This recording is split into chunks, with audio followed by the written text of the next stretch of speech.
नमस्ते दोस्तों। आज हम संख्याओं के प्रकार पढ़ेंगे।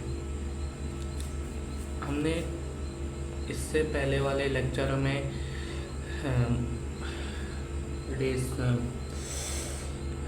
डिजिट पढ़े, नंबर्स पढ़े और एक्सपेंडेड फॉर्म पढ़े, एक्सपेंडेड नोटेशन पढ़ा, एक्सपेंडेड डेसिमल नोटेशन पढ़ा और डेसिमल नंबर्स का एक्सपेंडेड फॉर्म भी पढ़ा। और हमने कुछ सामान्यतः स्टेटमेंट देखे, ठीक है। और आज हम पढ़ेंगे नंबर्स के प्रकार।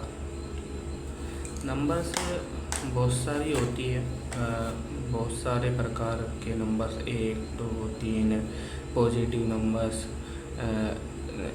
नेगेटिव नंबर्स होती है।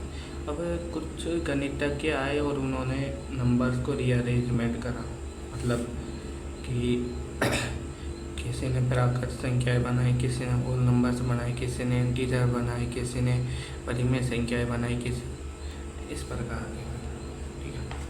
तो हम सबसे पहले हम प्राकृत संख्याएं पढ़ेंगे, पूर्ण संख्या पढ़ेंगे, फिर पूर्णांक पढ़ेंगे, फिर परिमेय पढ़ेंगे, फिर अपरिमेय पढ़ेंगे, फिर वास्तविक पढ़ेंगे, फिर काल्पनिक पढ़ेंगे, फिर सम्मिश्र संख्याएं पढ़ेंगे, फिर सम संख्या पढ़ेंगे, फिर विषम संख्या पढ़ेंगे, फिर भाज्य संख्या पढ़ेंगे, फिर अभाज्य संख्या पढ़ेंगे, फिर सहभाज्य संख्या पढ़ेंगे, फिर अपेक्षित अभाज्य संख्या पढ़ेंगे, फिर हम त्रिविमीय अभाज्य संख्या या जुड़वा अभाज्य संख्या पढ़ेंगे, फिर हम रामानुजन संख्या पढ़ेंगे, फिर हम परिपूर्ण संख्याएं पढ़ेंगे, ठीक है। तो हम शुरू करते हैं। पहले है प्राकृत संख्या है। प्राकृत संख्या जिसको अंग्रेजी में बोलते हैं नेचुरल नंबर्स। एक महान गणितज्ञ हुए पाइनोस नाम के, उनके अनुसार नेचुरल नंबर्स वे नंबर्स होते हैं जो जिनसे वस्तुओं को गिना जा सके। मतलब कि नेचुरल नंबर्स 1 पेन, 2 पेन या 1 बुक, 2 नोटबुक, 1 फ़ोन, 2 फ़ोन, ऐसा नहीं है कि कुछ भी नहीं है, तो वो उनके अनुसार नेचुरल नंबर्स नहीं है। और पॉइंटों में भी हम किसी को गिन नहीं सकते कि 1.1 पेन हो गया, 2.5 पेन हो गया, नहीं, तो 2 पेन या 1 पेन ऐसे ही हम गिनते हैं। तो नेचुरल नंबर्स पाइनोस गणितज्ञ के अनुसार वे संख्याएं जिनसे वस्तुओं को गिना जा सकता है प्राकृत संख्याएं कहते हैं। और इसका जो सेट होता है, जो इसको n से व्यक्त करते हैं, और 1 2 3 4 5 ऐसे चलती ही जाती है इनफाइनाइट नहीं लिखेंगे, क्योंकि इनफाइनाइट तो हमें पता ही नहीं होता क्या होता है, ये तो एक आइडिया है, लेकिन हम बस कहते हैं कि इनफाइनाइट तक गई है, ठीक है। अब आते हैं होल नंबर्स, पूर्ण संख्याएं। नेचुरल नंबर्स में 0 ऐड हो जाने के बाद में वो होल संख्याएं बन जाती है। इसको W से व्यक्त करते हैं, और 0 1 2 3 4 5 डॉट डॉट डॉट ऐसे आगे चलती जाती है, ठीक है। पूर्णांक संख्या इंटीजर्स हम पढ़ेंगे। इंटीजर्स क्या होते हैं? इंटीजर्स में होल नंबर्स में नेगेटिव नंबर्स भी ऐड हो जाते हैं, तो वो इंटीजर्स होते हैं, ठीक है। जैसे क्या, पहले हम देखते हैं। इंटीजर्स को जेड से व्यक्त करते हैं। ये जेड एक गणितज्ञ, जेड एक गणितज्ञ थे, उनके नाम से हमने इसे जेड से व्यक्त करते हैं, ठीक है। और इसका जो सेट होता है वो होता है -3 -2 -1 0 1 2 3 ऐसे चलता ही जाता है, ठीक है। 16 पूर्णांक संख्या है। हाँ बिल्कुल पूर्णांक संख्या है। रूट 16 जो होगी उसको रूट ओपन करने के बाद वह +-4 आता है जो कि जेड में है। ठीक है। अब पूर्णांक संख्याओं का अध्ययन करने के बाद हमें कुछ बातें पता चली। यदि जेड एक कोई सेट है तो अगर मैं ए और बी कोई दो संख्या ले लेता हूँ जो जेड में ही है तो उन दोनों का योग भी जेड में होगा। ए माइनस बी भी जेड में होगा और गुणा भी जेड में ही होगा, बट ए बटा बी जेड में नहीं होगा। हमेशा ये ध्यान रखना है। ये ही और ए की पावर बी भी जेड में ही होगी। किस प्रकार से कि मान लेते ए बराबर 2 है और बी बराबर 3 है तो 2/3 जो होता है वो जेड में नहीं होता है। हमेशा ध्यान रखना ये चीज़। या 2 की पावर 3 इसको तो हम खोल लें, देखिए आप कहोगे कि ये तो जेड में है, बट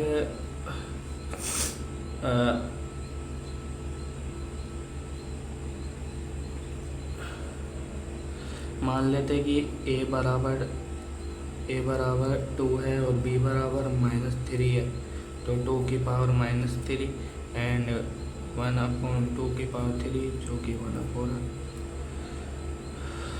होगा जो कि जेड में उपस्थित नहीं है।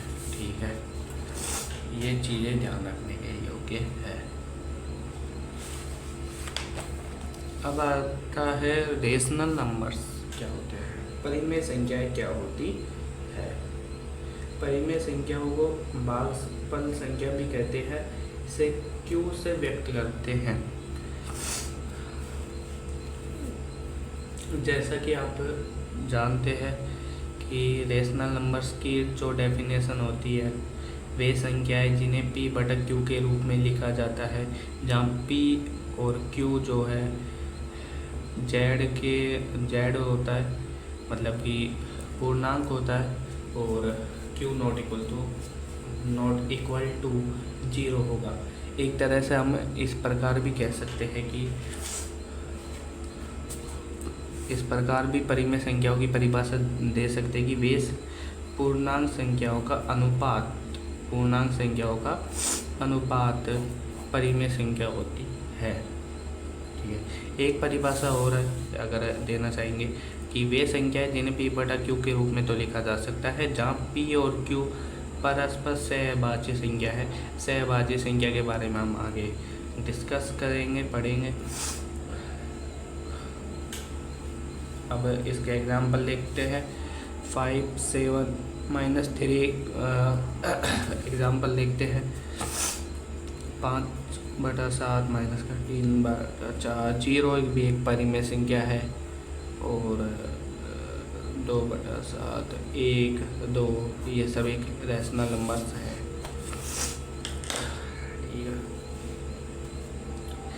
वे संख्याएं अब हम आगे पढ़ेंगे कि वे संख्याएं जिनका दशमलव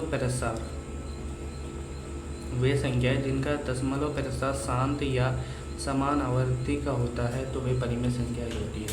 इसको हम आगे डिस्कस करेंगे, आगे स्टडी करेंगे इसके बारे में, बट अभी इसको समझने के लिए इतना समझ लीजिए केवल कि वापस जो संख्या है ना रिपीट होने लग जाती है। बस ये देखिए, ये संख्या रिपीट हो रही है, या तो दशमलव के कुछ अंकों के बाद समाप्त हो जाएगी या समान आवृत्ति यानी कि कुछ संख्याओं के बाद समाप्त हो जाएगी या सेम संख्याएं वापस बार बार रिपीट होने लगती है। ठीक है, वे परिमेय संख्याएं होती है। जो दशमलव के कुछ अंकों के बाद समाप्त हो जाए वो परिमेय संख्याएं होगी। अगर वो रिपीट करने लग जाती है तो भी वो परिमेय संख्याएं होगी। ये हमें ध्यान रखना है। ठीक है।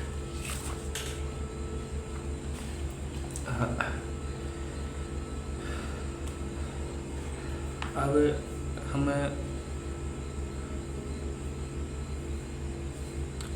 कुछ चीज़ें डिस्कस करेंगे। यहाँ पे देखेंगे कि अगर ए और बी सदस्य है क्यू के, तो क्या हो सकता है। अगर परिमेय संख्याओं को जोड़ते हैं तो भी हमें परिमेय संख्या ही मिलती है। अगर परिमेय संख्याओं को घटाते हैं तो भी हमें परिमेय संख्या ही मिलती है। अगर परिमेय संख्याओं का हम गुणा करते हैं तो भी हमें परिमेय संख्या ही मिलेगी। लेकिन परिमेय संख्याओं का अगर भाग देंगे तो परिमेय संख्या ही नहीं मिलेगी। गणित में हमेशा ध्यान रखना, अगर मान लीजिए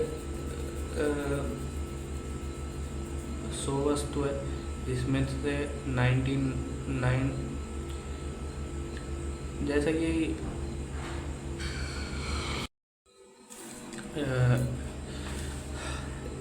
वो एग्जांपल छोड़ो, आपने सुना होगा कि टोकरी में एक आम भी ख़राब होता है तो वो पूरे आम को ख़राब कर देता है।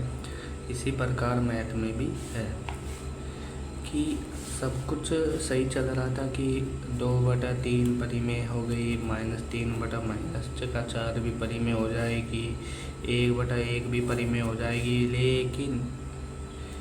लेकिन 0/0 हो गई तो वो तो अपरिभाषित है, वो अपरिभाषित है।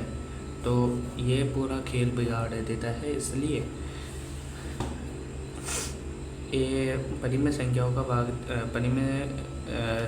आपस में भाग देने पर परिमेय संख्या प्राप्त नहीं होती है।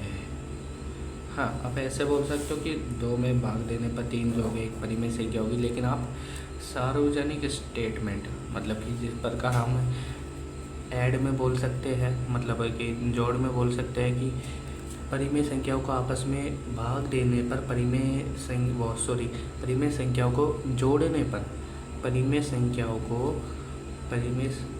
संख्याओं को ऐड करने पर हमेशा परिमेय संख्या ही प्राप्त होती है।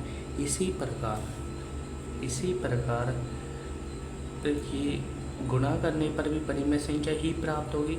ये हम स्टेटमेंट बोल सकते हैं, लेकिन हम इस प्रकार नहीं बोल सकते कि परिमेय संख्याओं को भाग देने पर परिमेय संख्याएं प्राप्त नहीं होती हैं। ठीक है, a की पावर b भी परिमेय संख्या नहीं होगी। जिस प्रकार हम a बराबर 5 है और b बराबर 1/2 है तो 5 की पावर 1/2 √5 हो गया, जो कि अपरिमेय होगा, और 0 की पावर 0 भी अपरिभाषित हो जाएगी। तो दो परिमेय संख्याओं के बीच में अनंत परिमेय संख्या व अनंत अपरिमेय संख्या होती है। ये हमें याद रखने की ज़रूरत है। और ऐसी कोई भी परिमेय संख्या नहीं है जिसका क्यूब 3 हो। ऐसी कोई भी परिमेय संख्या एग्जिस्ट ही नहीं करती जिसका क्यूब 3 हो।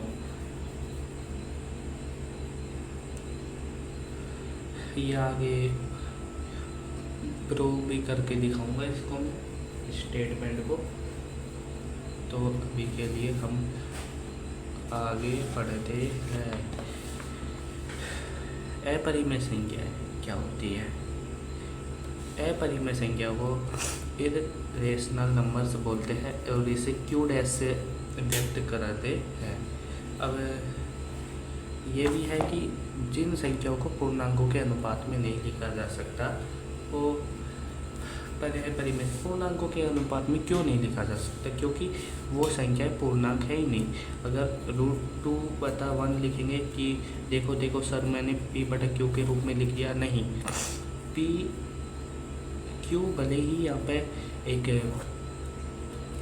पूर्णांक है, इंटीजर है, बट √2 एक इंटीजर नहीं है, इसलिए ये अपरिमेय संख्या है। ठीक है, अब जैसे पॉइंट के बाद अगर कोई चीज़ चलती जाती है, पॉइंट के बाद संख्या रिपीट नहीं होती, रुकती नहीं है, चलती जाती है तो वो अपरिमेय संख्याएं होंगी। ठीक है। और अभी हम एक चीज़ और पढ़ेंगे, यदि x एक अभाज्य संख्या है, यदि x कोई एक अभाज्य संख्या है, अभाज्य संख्याओं को हम आगे स्टडी करेंगे, x कोई एक अभाज्य संख्या है तो रूट x हमेशा एक अपरिमेय संख्या ही होगा। रूट x हमेशा अपरिमेय संख्या ही होगा। ठीक है। रूट 2, रूट 3, रूट 5, रूट 7 हमेशा रूट के अंदर x एक अभाज्य संख्या ही होगी, तो वो अपरिमेय संख्या ही होगा। दो अपरिमेय संख्याओं के बीच में भी अनंत परिमेय तथा अपरिमेय संख्याएं होती है, ये चीज़ हमें याद रखनी है। अब एक चीज़ सवाल आता है कि पाई का मान, पाई और 22/7 ये दोनों अपरिमेय है या परिमेय है, या एक अपरिमेय या दूसरा परिमेय है। ये आपने अभी तक पढ़ा होगा कि पाई का मान 22/7 होता है। ठीक है। पाई का मान लगभग 22/7 होता है, इस तो हम इसको 22/7 ही ले लेते हैं। लेकिन पाई आप कभी भी कैलकुलेटर ऑन करना और 22 में 7 का भाग देना तो एक के बाद संख्याएं रिपीट करने लग जाएंगी। तो इस प्रकार से वो परिमेय संख्या है, जबकि पाई कहीं पर भी रिपीट नहीं करेगा बल्कि वो आगे चलता ही जाएगा, इसलिए पाई अपरिमेय संख्या है। ये भी एक्सपोनेंशियल चरघातांक की भी एक अपरिमेय संख्या है, क्योंकि इसका जो मान होता है वो पॉइंट के बाद रिपीट नहीं करता, चलता ही जाता है। ठीक है। अब जिस प्रकार हमने परिमेय संख्याओं का ऐड पढ़ा, आपने सोचा होगा कि परिमेय संख्या को जिस प्रकार परिमेय संख्याओं को जोड़ने पर परिमेय संख्या ही प्राप्त होती है, लेकिन दो अपरिमेय संख्याओं को जोड़ने पर हमें परिमेय संख्या प्राप्त हो भी सकती है और नहीं भी हो सकती है। जिस प्रकार √2 और b = √3 है, अब इनको ऐड करेंगे a + b, √2 + √3 अपरिमेय संख्या है। और a बराबर 5 ले लो, सेकेंड एग्जाम्पल देखो, a बराबर पाई ले लो और b बराबर 5 - पाई ले लो, जो कि दोनों अपरिमेय संख्या है। जब हम इनका ऐड करेंगे तो 5 आएगा और 5 एक परिमेय संख्या है। किस प्रकार से मैं बताता हूँ, देखिए a बराबर हम √2 और b बराबर √3 लेते हैं और इनको ऐड करते हैं, √2 + √3 अपरिमेय संख्याएं हैं। और हम a बराबर पाई ले लें, b बराबर 5 - पाई ले लें और अब इनको ऐड करेंगे तो 5 आएगा, जो कि एक परिमेय संख्या है। इसी प्रकार दो अपरिमेय संख्याओं को घटाने पर भी हमें अपरिमेय संख्या भी प्राप्त हो सकती है और परिमेय संख्या भी प्राप्त हो सकती है। ये रहे इनके एग्जाम्पल, √2 + b = √2, तो इन दोनों को हम माइनस कर देंगे तो परिमेय संख्या प्राप्त होगी। इन दोनों को हम माइनस कर देंगे तो परिमेय संख्या प्राप्त होगी। यह सारे एग्जाम्पल हैं। ठीक है, देख लीजिए। दो परिमेय संख्याओं को गुणा करने पर भी हमें परिमेय संख्या भी प्राप्त हो सकती है और अपरिमेय संख्या भी प्राप्त हो सकती है। ये एग्जाम्पल है, देख सकते हैं। a बराबर √2, b बराबर √2, तो इन दोनों को गुणा करने पर √4 आ गया, जो कि एक परिमेय संख्या है। भाग में भी यही कंडीशन फॉलो होगी कि दो परिमेय संख्याओं का भाग देने पर अपरिमेय संख्या भी प्राप्त हो सकती है और परिमेय संख्या भी प्राप्त हो सकती है। हमेशा शब्द मैंने कभी यूज करा है। इसके बाद अब हम आगे पढ़ेंगे परिमेय और अपरिमेय संख्याओं को ऐड गुणा करने पर क्या आता है। फिर हम पढ़ेंगे वास्तविक संख्या। आज के लिए धन्यवाद।